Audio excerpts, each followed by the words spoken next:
తూర్పుగోదావరి జిల్లా గోకవరం సమీపంలో అక్రమ గంజాయి రవాణాపై ఉక్కుపాదం మోపిన గోకవరం పోలీసులు 59 కేజీల గంజాయి ఒక స్విఫ్ట్ కారును స్వాధీనం చేసుకుని 4 వ్యక్తులను అరెస్టు చేశారు. తూర్పుగోదావరి జిల్లా మండల కేంద్రం గోకవరం కింగ్స్ డాబా సమీపంలో ఒక స్విఫ్ట్ కారులో అక్రమ గంజాయి రవాణా జరుగుతుందని పోలీసులకు అందిన సమాచారం మేరకు గోకవరం పోలీసులు దాడి చేశారు. ఈ దాడిలో 59 కేజీల గంజాయి ఒక స్విఫ్ట్ కారును స్వాధీనం చేసుకుని 4 వ్యక్తులను అరెస్టు చేసినట్లు గోకవరం పోలీస్ స్టేషన్లో నిర్వహించిన మీడియా సమావేశంలో కోరుకొండ సర్కిల్ ఇన్స్పెక్టర్ ఎస్వీవీఎస్ మూర్తి వివరాలను వెల్లడించారు.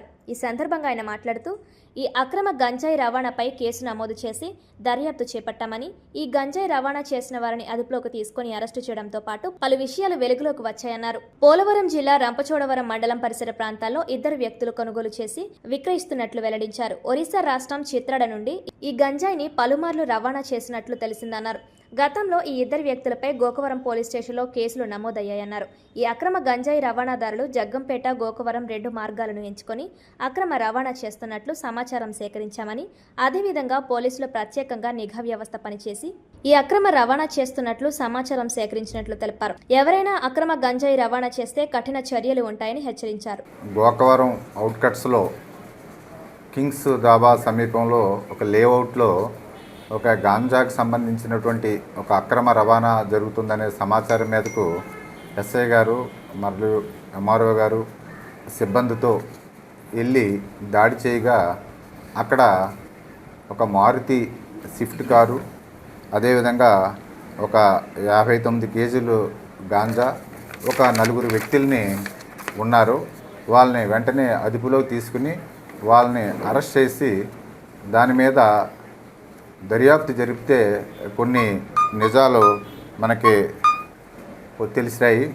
ఈ గాంజా అనేది ఒక 2 రాజస్థాన్ వ్యక్తులకి మనకి ఎవరైతే ఈ పోలవరం జిల్లా రంపచోడవరం మండలం ఎర్లమామిడి గ్రామం నుంచి ఒక 2 వ్యక్తులు కత్తుల ప్రతాపరెడ్డి, కొండల శ్రీకృష్ణారెడ్డి అనే వ్యక్తులు వీళ్ళు అలవాటుగా గాంజా అక్కడ కొని ఒరిస్సా అలాగే పోలవరం జిల్లాలో గంజాని తీసుకుని ఇక్కడ ఎవరైతే వాళ్ళు ఇతర రాష్ట్రాల నుంచి కానీ ఇతర ప్రాంతాల నుంచి వ్యక్తులకి వెహికల్లో తీసుకొచ్చి ఆ ప్లేస్లో అప్పగించడం అనేది జరుగుతుంది.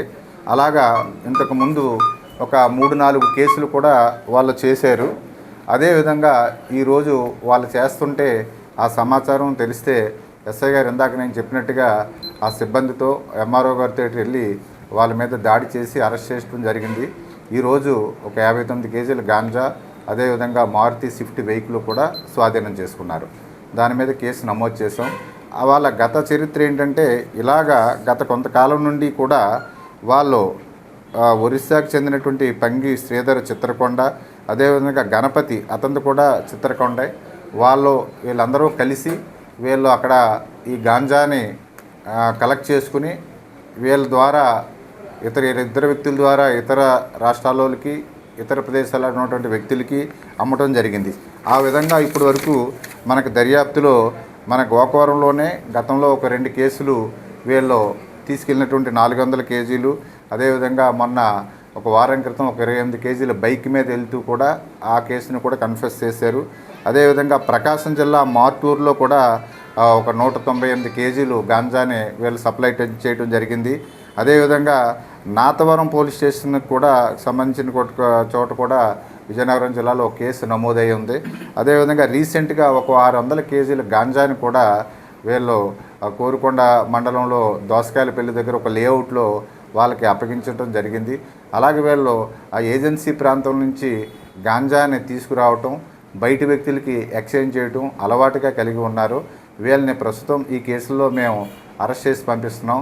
వీళ్ళు ఎవరైతే గాంజా సప్లై చేశారో, ఎక్కడైతే కేసులు నమోదై ఉన్నాయో వాళ్ళందరికీ కూడా సమాచారం ఇచ్చి ఆ కేసుల్లో కూడా వీళ్ళని అరెస్ట్ చేసేలాగా తగు చర్యలు తీసుకుంటాం.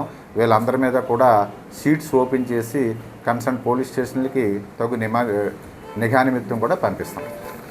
మనది ఏంటంటే ఏజెన్సీ గేట్వే ముఖద్వారం అవటం వల్ల వీళ్ళకి మనకి అటు హైవే మీదకి వెళ్ళడానికి 2 దారులు ఉన్నాయి ప్రధానంగా. ఒకటి మనం జగ్గంపేట మీదకి వెళ్ళటం, ఒకటి ఇలాగా వీళ్ళు కొన్నిసార్లు ఆ ప్రాంతం గుండా కొన్నిసార్లు ఈ ప్రాంతం గుండా వెళ్తున్నారు. మనకి వీళ్ళ మీద ఖచ్చితమైన సమాచారం ఉంది. గతంలో 1-2 సార్లు మన దగ్గర చేజింగ్ లాస్ట్ టైం ఎస్ఐ గారు టీం కూడా చేజ్ చేసినప్పుడు ఆ 400 కేజీలు వ్యాన్ వదిలేసి ఫారెస్ట్లోకి పారిపోవడం జరిగింది. మనం దాదాపుగా అప్పుడు ఒక 4-5 బృందాలతో 2-3 రోజులు అటవీ ప్రాంతం ఫారెస్ట్ ఆఫీసర్స్తో కలిసి మనం అక్కడ గాలింపు చర్యలు కూడా చేపట్టాం. మనం కూడా టెక్నికల్గా కూడా దీన్ని ఉపయోగించి కొంత సమాచారాన్ని మనం కూడా సేకరించడం జరుగుతుంది. ఆల్ ఆస్పెక్ట్స్ చూస్తున్నాం, మన చుట్టుపక్కల ఇవ్వటం లేదు.